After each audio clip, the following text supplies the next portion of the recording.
That tiny tab on top of a can solved one huge problem, created two new ones, and had to be reinvented all over again. What looks like a tiny piece of metal is actually the result of decades of packaging history, consumer frustration, and surprisingly clever engineering. Today, opening a can feels instant. You lift, hear the crack, and take a sip. But for a long time, cans were not easy open at all. The modern aluminum beverage can is part pressure container, part transport package, part advertising surface, and part built-in opening tool. It is lightweight, stackable, protects flavor and freshness, and can be recycled again and again. That is a lot of work for one everyday object. Before the pull tab, to understand the pull tab, you have to go back to a time before easy open ends existed. Canning itself goes back to the early 1800s, but the beverage can we recognize arrived much later. The first canned beer sold to the public was Kruger beer in 1935. Those cans did not have a built-in tab. People usually opened them with a separate tool often called a church key, which punched holes into the top. That may sound like a small inconvenience, but it mattered. A can was supposed to be portable and convenient, yet it still depended on carrying another object just to drink from it. If you forgot the opener, the whole system suddenly felt old-fashioned. The can had become modern before the opening method had caught up. The forgotten opener that changed everything. The most famous story in pull tab history begins in 1959. According to Smithsonian's account, Ohio inventor Ermal Fraze was at a picnic, forgot his church key, and had to improvise to open his beer. That frustration pushed him toward a simple question: why not put the opener on the can itself? Fraze's later patent filing described exactly that kind of idea. A can end with a pre-scored tear strip and an opening device permanently attached to the lid.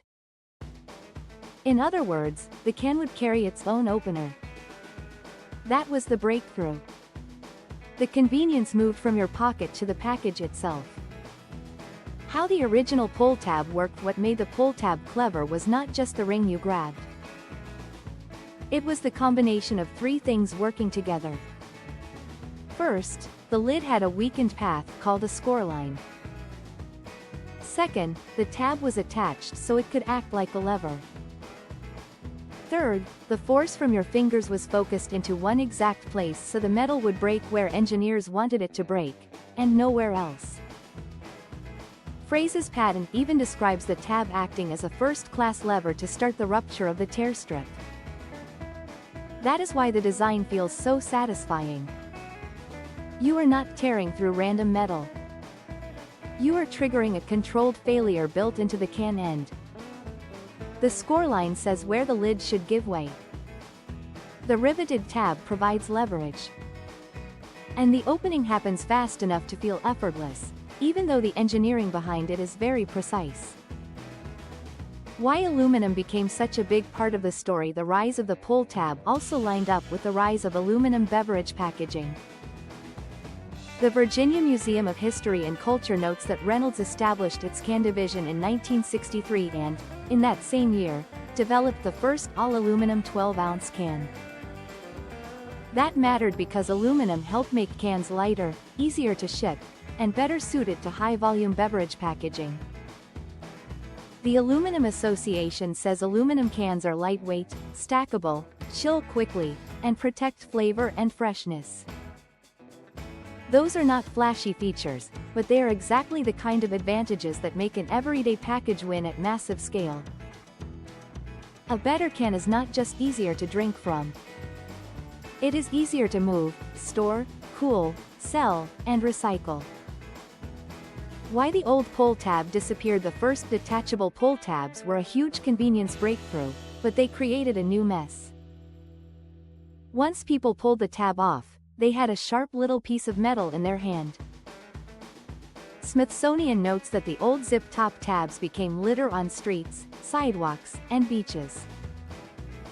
The same article also describes reports of cuts and even swallowed tabs after people dropped them into cans before drinking. So the original pull tab solved the opener problem, but it introduced litter and safety problems. That is what makes this design story so interesting. Great everyday inventions are not always finished the first time. Sometimes the first success simply reveals the next problem that has to be solved. The stay-on tab changed the can again. The answer was the stay-on tab, the version most people use now. MoMA identifies Daniel F. Cudzik's beverage can with non-removable pull tab opener as a 1975 design, and Smithsonian explains that the stay-on tab was patented in 1976. Instead of tearing the tab off the can, the modern design pushes the scored opening inward and lets the tab remain attached.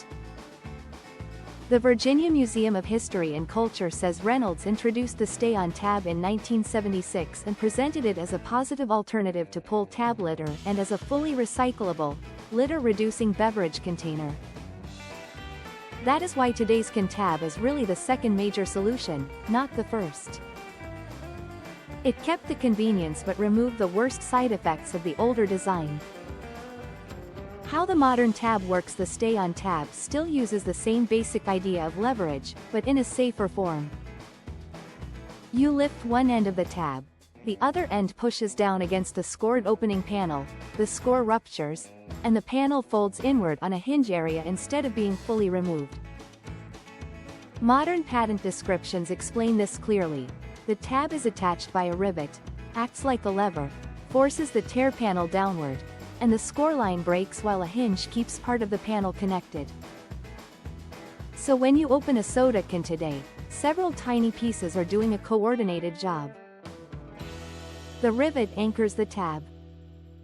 The lift end gives your finger a grip. The nose end pushes into the panel. The score line controls where the metal breaks. And the hinge keeps the panel attached. It is a tiny mechanical system hidden inside something people barely think about. How the can itself is made: the can body is also smarter than it looks. The Can Manufacturers Institute explains that a typical two-piece beverage can starts as a cup punched from a large coil of metal. That cup is then drawn and ironed into shape, the bottom is domed, the can is trimmed, cleaned, printed, coated on the inside, necked in at the top, flanged, and tested for leaks. That two-piece detail matters. The body is one piece, and the end is made separately, then attached later by double seaming. This makes the can strong, light, and efficient to manufacture at enormous speed. The result is a container that looks simple on the shelf but is actually the product of extremely optimized industrial design. Why this tiny design still matters: the pull tab story is bigger than soda or beer. It is really a story about how everyday objects evolve. First, people solve the obvious problem. Then they discover hidden trade-offs. Then the design improves again. The can tab went from needing a separate tool, to detachable convenience, to a safer attached tab that became normal so quickly most people never think about it anymore. It also matters because aluminum cans are part of a very large recycling system. The Aluminum Association says the average aluminum beverage can sold in the United States contains 71% recycled content, and a 2025 industry-backed study said used beverage cans move from recycling bin to newly formed can in less than 60 days on average in the United States. That means this everyday package is not just convenient. In the best case, it can return as the same product again and again. So the next time you hear that sharp little crack from a can, you are hearing more than an opening sound. You are hearing the result of 1930s canned beer, church key openers, a frustrated inventor at a 1959 picnic, the rise of aluminum, the failure of detachable tabs, and the success of one of the smartest little redesigns in everyday packaging. And that is what makes the pull tab aluminum can such a strong everyday info topic. It is ordinary, visual, historical, mechanical, and still relevant every single day. If you want, the next best companion topic from this would be bottle cap rings, or why aluminum foil has two different sides.